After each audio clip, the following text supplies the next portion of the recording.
নমস্কাৰ, মই মনালিছা গগৈ। আজাৰ আৰু পলাশবাৰী অঞ্চলত এৰ' চিটি নিৰ্মাণ কৰিব আদানীয়ে। তাৰ কাৰণে থলুৱাৰ ভূমি লাগে আৰু সেই ভূমি পৰা উচিত চলাব খুজিছে থলুৱা লোকসকলক। এইটো হ'ল আজাৰা পলাশবাৰী। সেইফালে আমি মৰিগাঁও ডিষ্ট্ৰিক্টৰ জাগিৰোড অঞ্চলতো তেনেকুৱা ধৰণৰ এটা ঘটনা ঘটি আছে। তিৱাসকলে প্ৰতিবাদ কৰিছে, সেয়া আমি দেখিছোঁ। একেধৰণে আমি দেখিছোঁ গোৱালপাৰ ৰাভা জনবসতি প্ৰধান অঞ্চলত তেনেকুৱা হৈ আছে। পুখুৰী খন্দাৰ নামত মৰিয়নিত তেনেকুৱা ধৰণৰ ঘটনা ঘটি আছে।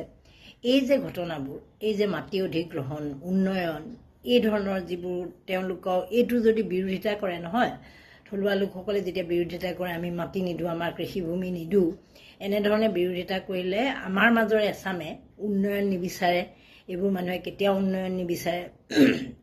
ইহঁতে উন্নয়নৰ পৰিপন্থী এনেকুৱা ধৰণৰ মন্তব্য দি ফেচবুক একেবাৰে ভৰ্তি কৰি পেলায়। মন্তব্য দিয়ে, বিজেপিৰ লিডাৰসকলে মন্তব্য দিয়ে যে বিকাশ আৰু উন্নয়নৰ কাৰণে মাটি লাগিবই, গতিকে বিকাশ আৰু উন্নয়নৰ কাৰণে আমি মাটি দিবই লাগিব, যিহেতু গতিকে সেইটোত বিৰোধিতা কৰি লাভ নাই, এনেধৰণে দিয়ে। কথাবোৰ তেনেকুৱা। কিন্তু মোৰ সদায় এটা কথা জানিবলৈ মন যায় যে যিসকলে উন্নয়ন বিচাৰে, বিকাশৰ কথা কয়, উন্নয়নৰ কথা কয়, আৰু মাটি দি থলুৱাৰ মাটি লৈ সেই মাটিখিনি দি এটা ক্ষতিপূৰণ দি তেওঁলোকক বা কিছুমানক ক্ষতিপূৰণ নিদিও, তেনেধৰণে উন্নয়ন যিসকলে বিচাৰে তেওঁলোকে তেওঁলোকৰ মাটি দিবনে? আজি মুখ্যমন্ত্ৰী হিমন্ত বিশ্ব শৰ্মাৰ পৰিয়ালৰ বহুতখিনি সম্পত্তি আছে বুলি আমি জানো, বহুত তেওঁলোকৰ মাটি সম্পত্তি আছে। তেওঁলোকে ইমানেই যদি উন্নয়ন বিচাৰে তাৰ পৰাও দি দিব পাৰে। মন্ত্ৰীসকলৰ, বিধায়কসকলৰতো একেবাৰে মাটিৰ লেখজোখ নাই বুলি শুনিছোঁ।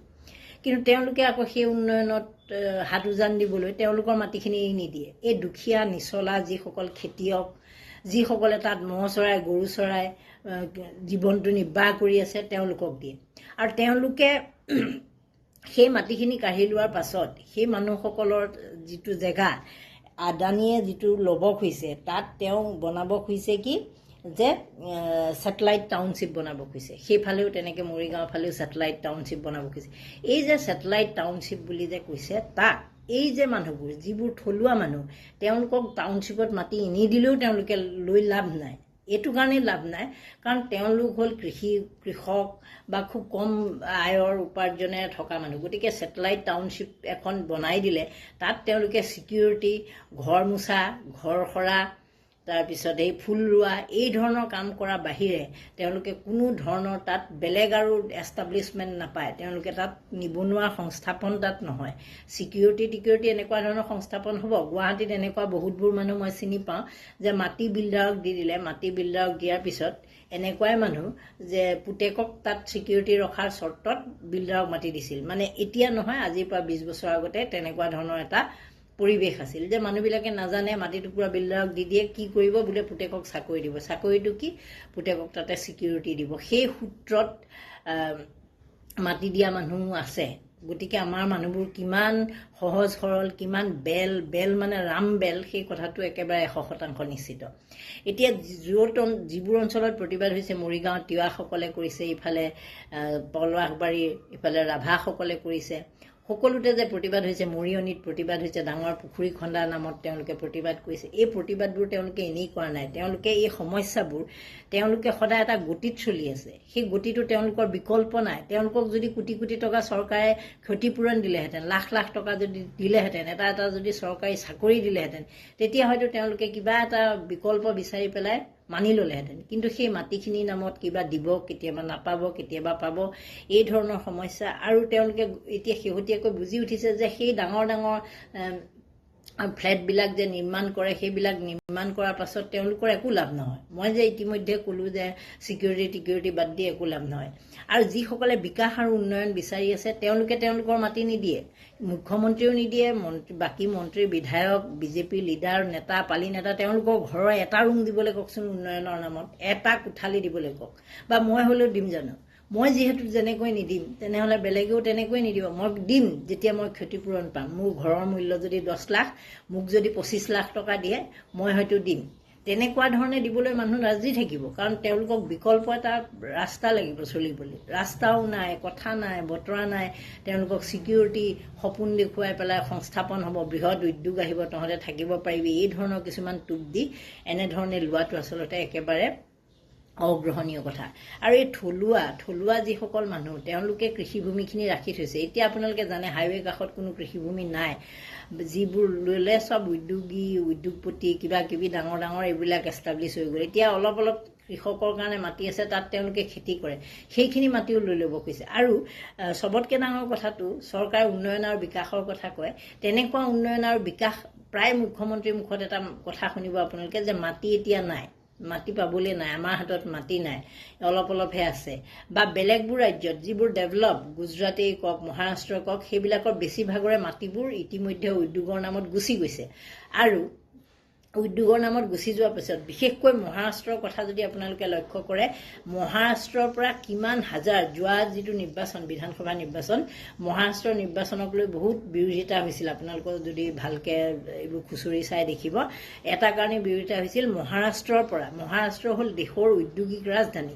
তাৰ পৰা বহুতবোৰ যিবোৰ লোকেল স্থানীয় যিবোৰ খিলঞ্জীয়া লোক, আমাৰ নিচিনা যিবোৰ মানুহ তাত থকা, সেইবিলাকে বেলেগ ৰাজ্যত কেৰেলা অন্ধ্ৰপ্ৰদেশ এইবিলাক জেগাত কৃষি কৰ্ম কৰিবলৈ যায়। তাৰমানে তেওঁলোকৰ এই ভূমি অধিগ্ৰহণ কৰি তেওঁলোকৰ নিজৰবোৰ নাইকিয়া হ'ল। তাৰপিছত তেওঁলোকে গোটেই মানুহবোৰ সেইফালে গৈ তাত গৈ কিবা কিবি কাম কৰি পইচা উপাৰ্জন কৰে, যিটো কাৰণে ইলেকশ্যনৰ সময়ত এনেকুৱা কৰা হৈছিল যে এই মানুহবোৰ উভতি যোনটো সময়ত আহিব, যিটো ফেষ্টিভেল টাইম এটা সিহঁতৰ থাকে, ফেষ্টিভেল টাইমত যেতিয়া উভতি আহিব তেতিয়া নিৰ্বাচন পাতিলে আচলতে লাভ হ'ব, এনেকুৱা ধৰণে প্লেনিং কৰা হয় নিৰ্বাচন আয়োগৰ ফালৰ পৰা। গতিকে ভাবি লওক, তাৰমানে মহাৰাষ্ট্ৰৰ দৰে এখন উদ্যোগী ৰাজ্য, উদ্যোগ পাতোতে তাৰ মানুহে গৈ পেলাই শ্ৰমহীন হৈ কৰ্মহীন হৈ তেওঁলোকে বেলেগ ৰাজ্যলৈ যাব লগা হৈছে। আমাৰ ৰাজ্যততো এনেও আমাৰ নাই, নিবনুৱা বুলিবলৈ আমাৰ বেছি, যাৰ কাৰণে আমাৰ ল'ৰাবোৰ ডেইলি বহিৰাজ্যত মৃত্যু খবৰবোৰ আমি পাই আছোঁ। তাতে আকৌ যি অকণ মাটি আছে সেইখিনিও চৰকাৰক লাগে, চৰকাৰে বোলে তাত ডাঙৰ কিবা চিটি নিৰ্মাণ কৰিব, তাত ছেটেলাইট টাউনশ্বিপ নিৰ্মাণ কৰিব, যিবোৰত আহি পেলাই আপোনালোকে দেখিব বৃহৎ উদ্যোগী থাকিবহি, বাহিৰা মানুহ কিছুমান থাকিবহি, ভাষা চাষা বুজি নোপোৱা, সিহঁতৰ দপদপনিটো আপোনালোকে গমেই পায়। গতিকে যিসকল এতিয়া অলৰেডি আছে, যিসকলে অলৰেডি বাহিৰা মানুহ বুলি আমি কওঁ আৰু অসমতে থাকি ব্যৱসায় বাণিজ্য কৰিছে, তেওঁলোকে আমাক নোচোৱা অৱস্থা নাইকিয়া কৰিছে বহুত সংখ্যকে, সকলোৱে বুলি মই নকওঁ। কিছুমানে যিসকলে কেৱল ব্যৱসায়িক ধান্দাত আহিছে তেওঁলোকে কিন্তু একেবাৰে নগুণাগতি কৰিছে অসমৰ খিলঞ্জীয়া জনতাক। গতিকে এতিয়া আমি সেইটো আকৌ যদি সেইসোপাকো আনি লওঁ, ওপৰতো তেওঁলোকৰ মানুহ, তলতো তেওঁলোকৰ মানুহ, ফেঞ্চি বজাৰ তেওঁলোকৰ মানুহ, সকলোতে যদি তেওঁলোকৰে মানুহ হয়, তেওঁলোকৰে দখল হয়, তেতিয়াহ'লে আমাৰ মানুহখিনি থাকিব ক'ত, খাব কি, কৰিব কি? আৰু তাৰপিছত বেলেগ ৰাজ্যত মৰিবলৈ যোৱাৰ বাহিৰে বেলেগ আৰু উপায় নাই। গতিকে এই কথাটো উন্নয়ন আৰু বিকাশ আমাক লাগে, কিন্তু সেই উন্নয়ন আৰু বিকাশৰ যদি ল'ব খুজিছে কাৰোবাৰ মাটি, তাৰ ক্ষতিপূৰণ বৃহৎ আকাৰত দিয়ক। সেইটো চৰকাৰৰ কেপাচিটি নাই, জানিছে। উজ্জ্বলা আঁচনিৰ চিলিণ্ডাৰ কমাব লগা চৰকাৰ, চাউলৰ পৰিমাণ কমাব লগা চৰকাৰে আপোনালোকক বৃহৎ পৰিমাণৰ ক্ষতিপূৰণ দিম বুলি ক'লেও যে দিব নোৱাৰে, সেই কথাও স্পষ্ট। গতিকে আমাক মাটি লাগিবই, মাটি নহ'লে আমি থাকিব নোৱাৰোঁ, কাৰণ মাটি আমাৰ জন্মগত অধিকাৰ বুলি ক'ব লাগিব, যাৰ যিখিনি মাটি আছে। গতিকে সেইখিনি কাঢ়ি ধুই লোৱাটো, পক্ষপাতি হোৱাটো আচলতে অনুচিত।